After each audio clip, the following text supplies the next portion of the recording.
paz de Jesus, Bíblia todo dia. Desafio de ler a Bíblia em um ano. Em nome do Pai, do Filho e do Espírito Santo. Amém. Oração inicial. Abre, Senhor, a minha mente para que eu compreenda, minha boca para que eu proclame e meu coração para que eu acolha. Amém.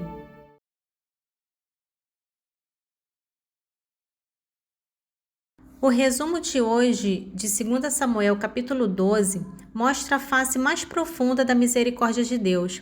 Ele não apenas perdoa, mas também nos educa no amor. A correção que Davi recebe por meio de Natã é firme, justa, mas também cheia de propósito: levar Davi ao arrependimento verdadeiro.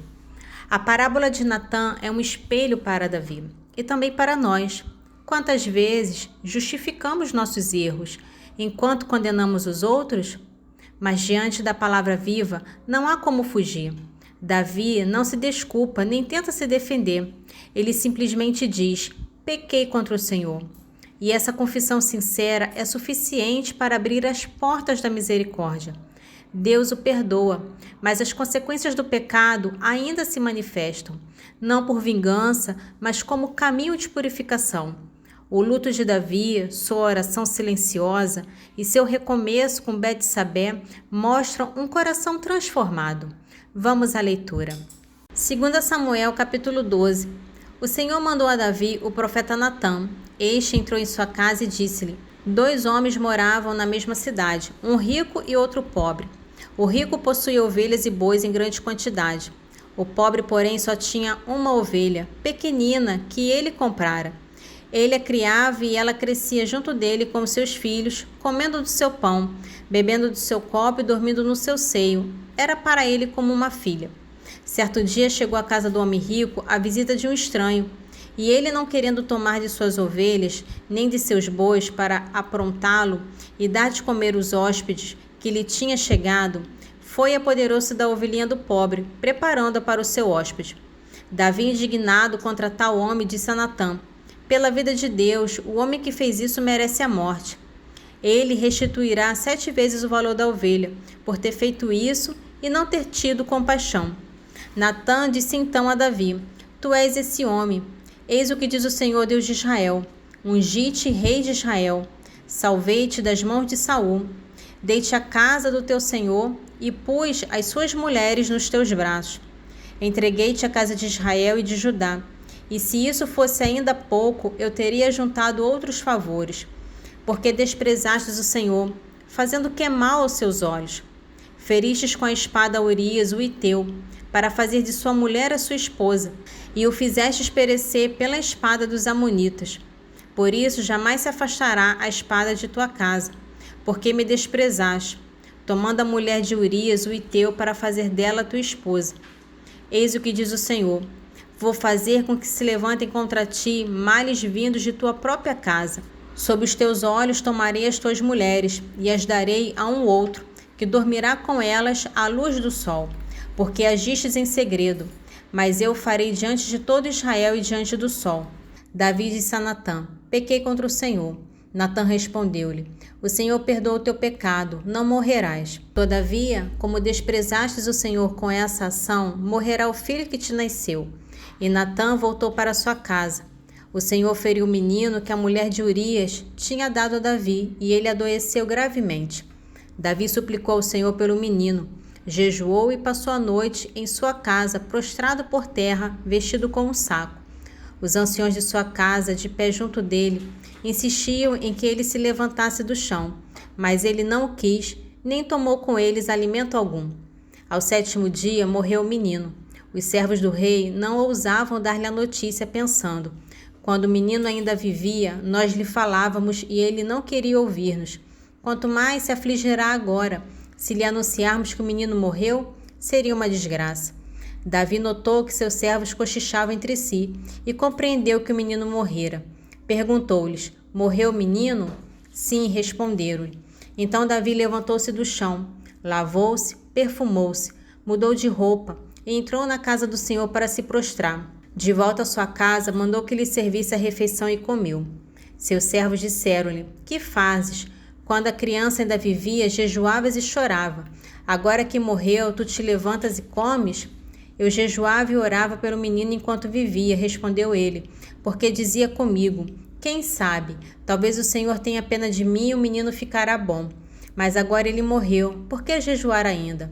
Posso por acaso fazê-lo de volta à vida? Eu é que irei para junto dele. Ele, porém, não voltará mais a mim. Davi consolou Betsabeia, sua mulher. Foi procurá-la e dormiu com ela. Ela concebeu e deu à luz um filho, o qual chamou Salomão. O Senhor o amou. E revelou isso a Davi por intermédio do profeta Natã, que deu ao menino o sobrenome de Amado de Javé, segundo a ordem do Senhor. Joabe, que sitiava Rabá dos Amonitas, apoderou-se da cidade das águas, e enviou a Davi mensageiros com esta notícia. Assaltei Rabá e ocupei a cidade das águas. Ajunta o resto do exército. Vem acampar perto da cidade e tomá-la, para não acontecer que, tomando-a eu, seja-lhe dado seu nome. Reuniu Davi todo o exército e foi contra Rabá, assaltando-a e tomando-a. Tirou a coroa da cabeça de Micom. Esta pesava 1 talento de ouro e era ornada de uma pedra preciosa, que foi colocada sobre a cabeça de Davi. Também foi tirada da cidade grande quantidade de despojo. Quanto à sua população, fê-la sair para empregá-la em serrar, em trabalhar com a picareta e o machado e em fazer tijolos. Assim fez com todas as cidades dos amonitas, e Davi voltou com todas as suas tropas para Jerusalém. Já o resumo do capítulo 13 é profundamente doloroso. Vemos o que Natã havia profetizado. O pecado de Davi começa a gerar destruição dentro de sua própria família. O que foi feito às escondidas, adultério e morte no caso de Urias, agora acontece às claras entre seus filhos. Aminon representa a paixão desordenada e o abuso do poder. Tamar, símbolo da inocência ferida, mostra como o pecado de um pode destruir o futuro de outro. Absalão, tomado pela justiça própria e pelo ressentimento, escolhe a vingança. Mas o silêncio de Davi é o que mais grita. Ele não age, não disciplina, talvez por se sentir culpado ou fraco. No entanto, sua omissão alimenta o caos. A lição espiritual é clara. Quando deixamos de corrigir o mal no tempo certo, seja em nossa casa, em nossas emoções ou em nossas relações, ele cresce silenciosamente até explodir. 2 Samuel capítulo 13. Aconteceu depois disso que Aminon, filho de Davi, se enamorou de Tamar, irmã de Absalão, filho de Davi, que era muito bela. Aminon se consumia de tal modo por Tamar, sua irmã, a ponto de ficar doente, pois ela era virgem e parecia-lhe impossível fazer-lhe o que quer que fosse. Ora, Aminon tinha um amigo chamado Jonadab, filho de Osama, irmão de Davi, o qual era muito sagaz. Disse ele a Aminon, por que o príncipe estás tão abatido todas as manhãs? Não queres me dizer? É que amo Tamar, respondeu Aminon, irmã de meu irmão Absalão. Jonadab disse-lhe, deita em tua cama e finge-te doente. Quando teu pai vier ver-te, tu lhe dirás, permite que Tamar venha dar-me de comer, preparando a comida diante de mim, a fim de que eu coma iguarias preparadas por sua mão. Aminon deitou-se e fingiu que estava enfermo. Quando o rei veio visitá-lo, ele disse-lhe, peço-te que minha irmã Tamar venha preparar à minha vista 2 pasteizinhos, para que eu coma de sua mão. Davi mandou dizer a Tamar no palácio, vai à casa de teu irmão Aminon e prepara-lhe sua refeição. Tamar foi ter com seu irmão Aminon, que estava deitado. Tomou farinha, amassou e fez os pastéis à sua vista. Depois de tê-los cozido, tomou a panela e despejou-a diante dele. Mas Aminon não quis comer e disse, manda sair todos daqui. E retiraram-se todos os que estavam junto dele. Aminon disse então a Tamar, traze o prato no meu quarto para que eu coma de tua mão. Tamar tomou os pastéis que fizera e levou ao seu irmão no quarto. E quando ela os oferecia a Aminon para que comesse, este segurou-a dizendo, vem, deita-te comigo, minha irmã. Não, meu irmão, disse-lhe ela, não me violente. Não se faz uma tal coisa em Israel, não cometa semelhante infâmia. Aonde levaria eu meu opróbrio? E tu serias olhado como ímpio em Israel. É melhor que fales ao rei, ele não recusará dar-me a ti. Mas ele não quis dar-lhe ouvidos, e como era mais forte que ela, violentou-la e se deitou com ela. E logo a seguir, Amnon foi tomado de profunda aversão por ela, mais violenta do que o amor que antes lhe tivera. Levanta-te, disse-lhe ele, e vai-te. Não, meu irmão, respondeu-lhe ela, o ultraje que me farias, expulsando-me, seria ainda mais grave do que o que me acabas de fazer. Ele, porém, não quis ouvi-la. Chamou o seu servo e disse-lhe, põe fora daqui esta moça, que me está importunando, e fecha a porta atrás dela. Ela trazia um vestido comprido, como se vestiam outrora as donzelas, filhas do rei. O servo expulsou-a, fechando a porta atrás dela. Tamar derramou então cinza sobre a cabeça, rasgou o seu longo vestido e, pondo a mão sobre a cabeça, afastou-se gritando. Seu irmão Absalão disse-lhe, esteve realmente contigo Amnon, teu irmão?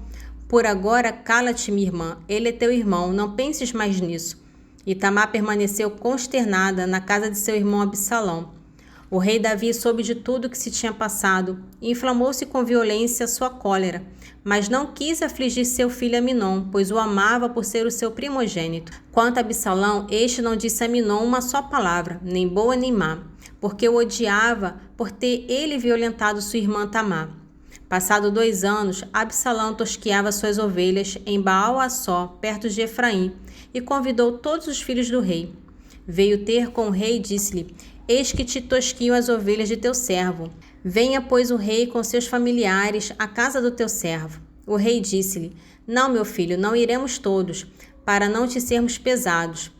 Malgrado instâncias de Absalão, o rei não quis ir e o abençoou. Absalão replicou, se tu não vens, deixa ao menos que venha conosco meu irmão Amnon. Porque, disse Davi, iria ele contigo? Mas Absalão tanto insistiu que Davi deixou partir com ele Amnon e todos os filhos do rei. E Absalão organizou um banquete real. Ora, Absalão dera a seus criados a seguinte ordem. Ouvi, quando Amnon tiver o coração alegre por causa do vinho, e eu vos disser, feri Amnon, então vós o matareis. Não tenhas medo, porque sou eu quem vou-lo ordena. Coragem e sede homens fortes. Os servos de Absalão fizeram a Amnon conforme o seu senhor lhe ordenara. Então todos os filhos do rei se levantaram, montaram nas suas mulas e fugiram. Estavam ainda a caminho quando chegou ao rei o boato que dizia, Absalão feriu todos os príncipes, nenhum se salvou. O rei levantou-se, rasgou suas vestes e prostrou-se por terra. Todos que o rodeavam rasgaram também as suas vestes. Mas Jonadab, filho de Ossama, irmão de Davi, tomou a palavra. Não pense o rei meu senhor que foram assassinados todos os jovens. Só Amnon morreu, porque Absalão decidira matá-lo desde o dia em que ele violentou sua irmã Tamar. Não acredite o rei meu senhor que morreram todos os príncipes. Só Amnon pereceu, e seus outros irmãos estão vivos. Entretanto, Absalão fugira. A sentinela, levantando os olhos, viu uma grande tropa que descia pelo declive no caminho de Oronaim, e veio anunciar ao rei. Vi homens que vinham pelo caminho de Oronaim, no flanco da montanha. Jonadab disse ao rei, são os príncipes que chegam, é bem como tinha dito o teu servo. Falava ele ainda quando entraram os filhos do rei e puseram-se a chorar.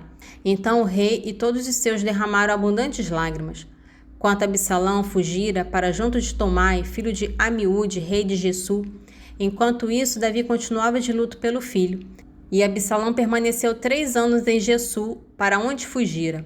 O ânimo do rei cessou de irritar-se contra Absalão, tendo-se consolado da perda de Amnon.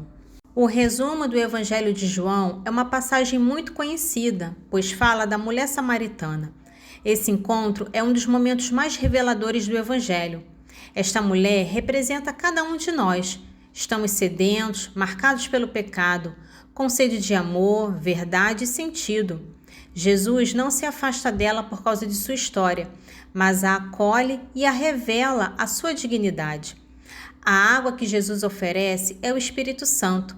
É a graça que renova, cura e sacia a alma.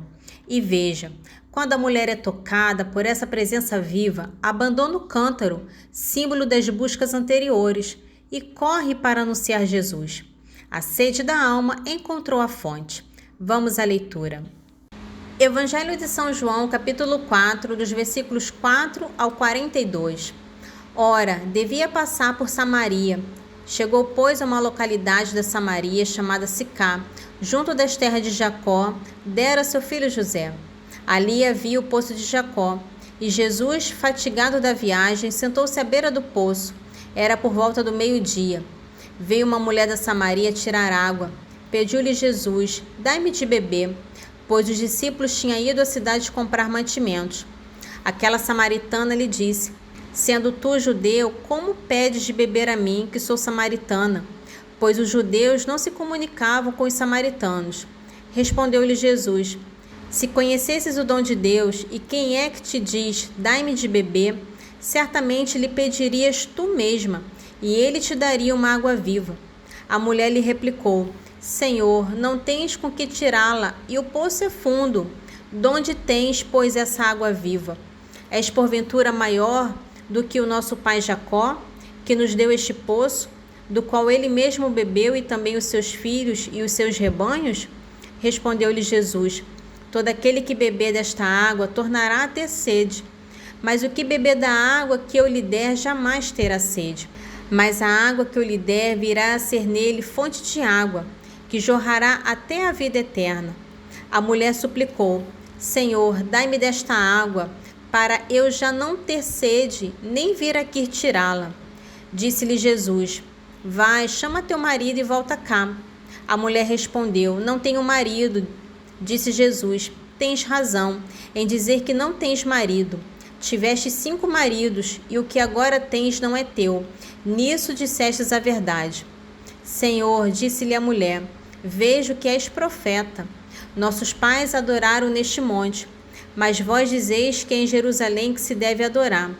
Jesus respondeu: mulher, acredita-me, vem a hora em que não adorareis o Pai, nem neste monte, nem em Jerusalém.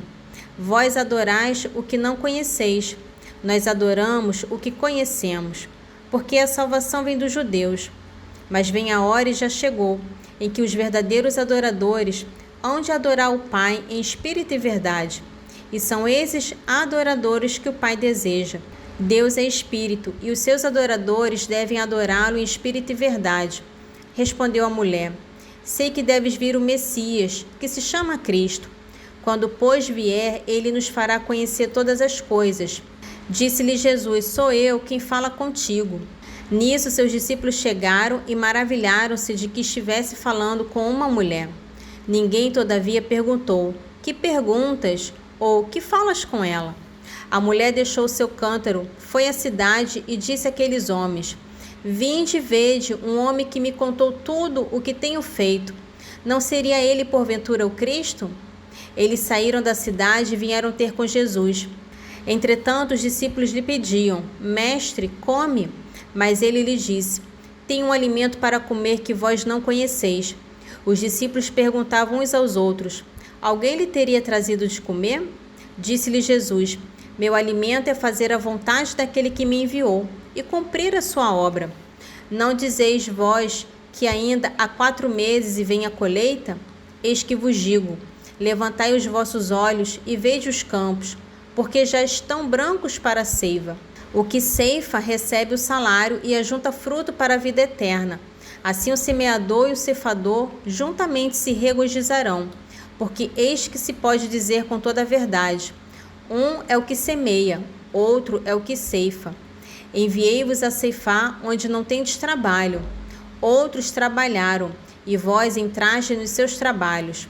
Muitos foram os samaritanos daquela cidade que creram nele por causa da palavra da mulher, que lhes declarara: ele me disse tudo quanto tenho feito.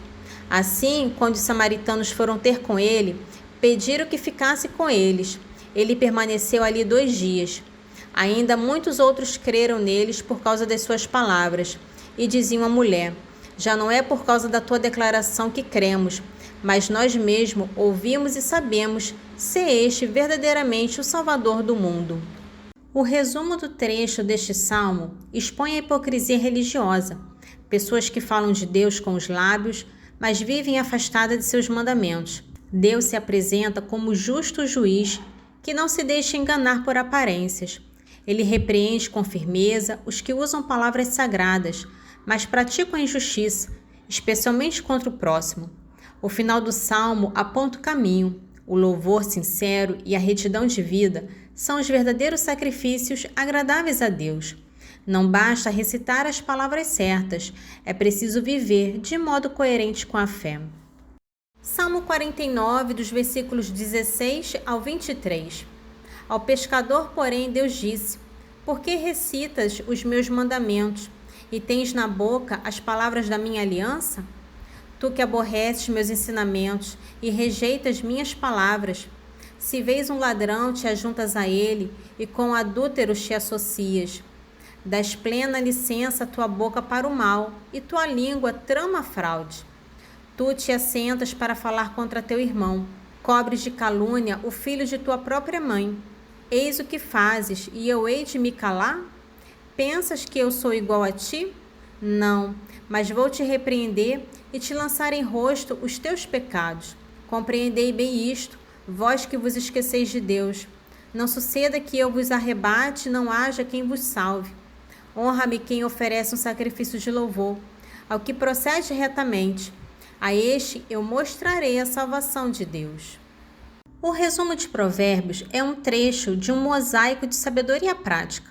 Ele nos convida a observar como nossas atitudes afetam os outros e como a convivência pode nos moldar. A famosa frase, o ferro se afia com o ferro, lembra que mesmo com atritos, os relacionamentos sinceros são oportunidades de crescimento. No versículo 19 é o ponto central. O coração reflete quem somos por dentro, como o espelho mostra o rosto.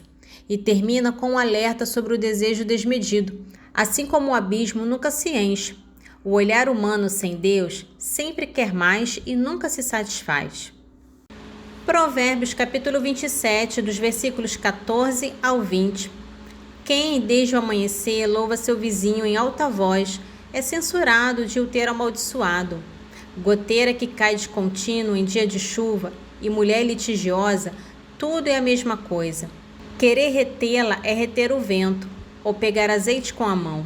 O ferro com o ferro se aguça, o homem aguça o homem. Quem trata de sua figueira comerá seu fruto, quem cuida do seu senhor será honrado. Como o reflexo do rosto na água, assim é o coração do homem para o homem. A morada dos mortos e o abismo nunca se enche, assim os olhos do homem são insaciáveis. Oração final. Senhor, te louvo e agradeço, porque deixastes tua palavra viva no meio de nós. Que as tuas palavras fiquem guardadas em meu coração e que eu seja testemunha viva do vosso Evangelho. Amém. Em nome do Pai, do Filho e do Espírito Santo. Amém.